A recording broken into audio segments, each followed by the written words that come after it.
जैसा कि आप सभी लोगों से पहले वादा किया था कि हम परिवार पर अलग अलग खंडों में वीडियो लेकर आएंगे। पिछले वीडियो में हमने बात की थी परिवार क्या होता है, परिवार के अलग अलग स्वरूप क्या है।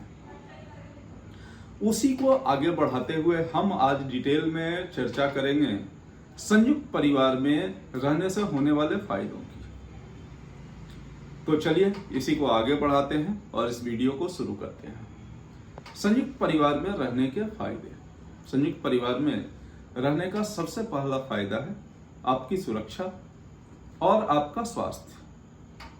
चूंकि संयुक्त परिवार में रहने वाले सारे लोग एक दूसरे की सुरक्षा की जिम्मेदारी मिलजुल कर उठाते हैं, इसलिए कोई भी व्यक्ति मान लीजिए बीमार हो गया या कोई आर्थिक समस्या हो गई या कोई भी अनएक्सपेक्टेड प्रॉब्लम आ गई तो परिवार के सारे लोग मिलकर उसको आसानी से सुलझा लेते हैं।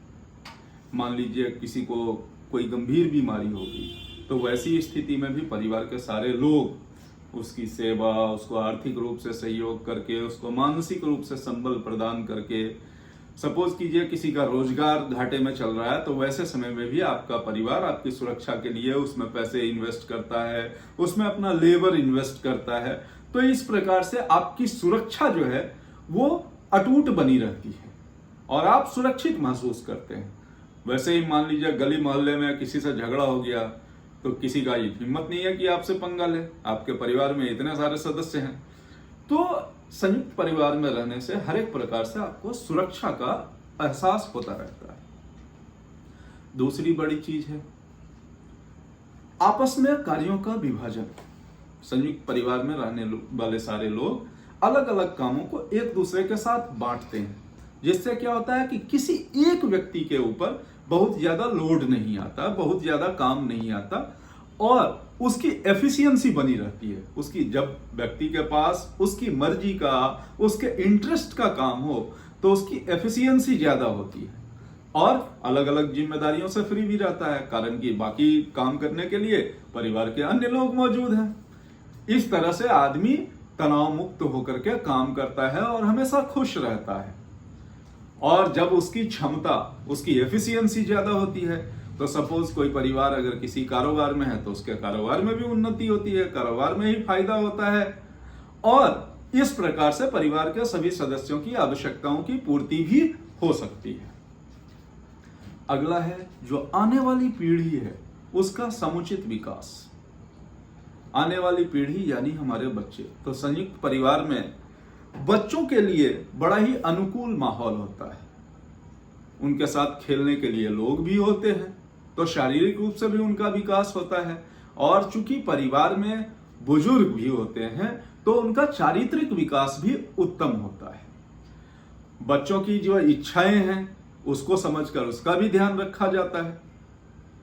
और एकल परिवार में क्या होता है कि बच्चों की देखभाल करने के लिए माता पिता ही हैं तो बच्चों की आवश्यकता, बच्चों की जो जरूरतें हैं उस पर भी पूरी तरह से ध्यान नहीं। संयुक्त परिवार में चूंकि सदस्यों की संख्या ज्यादा होती है तो थोड़े थोड़े समय के लिए अगर सभी ने उस पर ध्यान दिया तो उनकी ऑब्जर्वेशन अलग होगी और बच्चे को भी ध्यान देने के लिए अलग अलग लोगों का साथ मिल जाएगा। और संयुक्त परिवार में माता पिता के साथ साथ दादा दादी का प्यार भी मिलता है। दादा दादी से प्यार के साथ ज्ञान भी मिलता है, अनुभव भी मिलता है और बच्चों का मनोरंजन भी होता है, जिससे बच्चे चरित्रवान बनते हैं और उनका शारीरिक विकास होने से हष्ट पुष्ट भी बने रहते हैं। अगला है खर्च की कमी। संयुक्त परिवार में रहने से खर्चों में भी कमी आती है। चूंकि बाजार का नियम है कि कोई वस्तु यदि अधिक संख्या में, अधिक मात्रा में खरीदी जाए तो उसके लिए कीमत कम चुकाना पड़ेगा। संयुक्त परिवार में रहने से हम थोक भाव में सामान खरीदते हैं जिससे हमारी लागत कम लगती है। और दूसरी चीज है कि अगर संयुक्त परिवार में हम हैं तो अलग अलग लोगों के लिए अलग अलग सामान खरीदने की जरूरत नहीं पड़ती। कुछ सामान जो होता है वो सबका एक साथ भी यूज होता है। जैसे परिवार में 3 सदस्य हैं तो तीनों के लिए अलग अलग गाड़ियों की जरूरत नहीं पड़ती। सबको हो सकता है कि अलग अलग समय में गाड़ियों की जरूरत पड़ती हो तो एक ही गाड़ी से 3 लोगों का काम चल सकता है, तो खर्चा कम होगा। टेलीफोन अगर घर में लगाना है तो एक ही लगेगा, इंटरनेट का कनेक्शन एक ही लगेगा, तो उस प्रकार से भी खर्चा कम होगा। बिजली का खर्च एक ही लगेगा, एसी और मेंटेनेंस का खर्चा भी एक ही लगेगा। इसलिए इस प्रकार से क्या होता है कि आपका जो बजट होता है वो इंटैक्ट रहता है। बजट में अलग अलग लोगों के लिए ये अलग अलग खर्च नहीं करने पड़ते। उसके बाद बात आती है इमोशनल सपोर्ट की।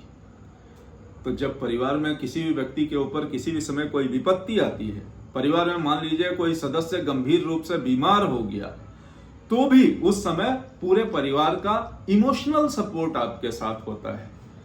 जीवन के सारे कष्ट बिना लोगों के विचलित हुए एक दूसरे के सपोर्ट से दूर हो जाते हैं। और सबसे बड़ी और सबसे आवश्यक चीज जो है वो है बच्चों के चरित्र निर्माण में सहयोग। संयुक्त परिवार में रहने वाले जो लोग होते हैं एक दूसरे के ऊपर विजिलेंस या निगरानी रखते हैं, जिसके कारण कोई असामाजिक कार्य करने से पहले 100 बार सोचता है। बड़े बुजुर्गों का डर, पिता का डर, चाचा का डर, दादा का डर, तो इस प्रकार से सदस्य असामाजिक कार्य नहीं कर सकता। और दूसरी चीज क्या है कि असामाजिक कार्य करने का एक कारण क्या होता है, किसी भी चीज की कमी। क्योंकि संयुक्त परिवार में हम साथ में रह रहे हैं तो हमारी इच्छाएं भी पूरी हो रही हैं, तो उस कारण भी हम अवांछनीय या असामाजिक कार्य नहीं कर पाएंगे। मान लीजिए कोई नशा या जुआ खेलने की लत वगैरह जो है, ये तब लगती है जब आदमी अकेला होता है। चूंकि परिवार में पिता, चाचा, भाई, दादा, दादी सब लोग होते हैं, तो उनके सामने आदमी नशा करके भी नहीं जा सकता और जल्दी घर में आएगा, परिवार के लोगों के साथ ज्यादा समय बिताएगा और एक दूसरे को प्यार और दुलार देगा और उनका चरित्र, उनका कैरेक्टर भी जो है इंटैक्ट रहेगा। तो ये थे संयुक्त परिवार में रहने के कुछ फायदे अनेक हैं। मैंने उनमें से कुछ को एक साथ जोड़ने की कोशिश की है। अगले भाग में हम चर्चा करेंगे एकल परिवार में रहने के फायदे और नुकसान। अगर आपको यह कंटेंट अच्छा लगा हो तो प्लीज चैनल को सब्सक्राइब करें, वीडियो को लाइक करें। धन्यवाद।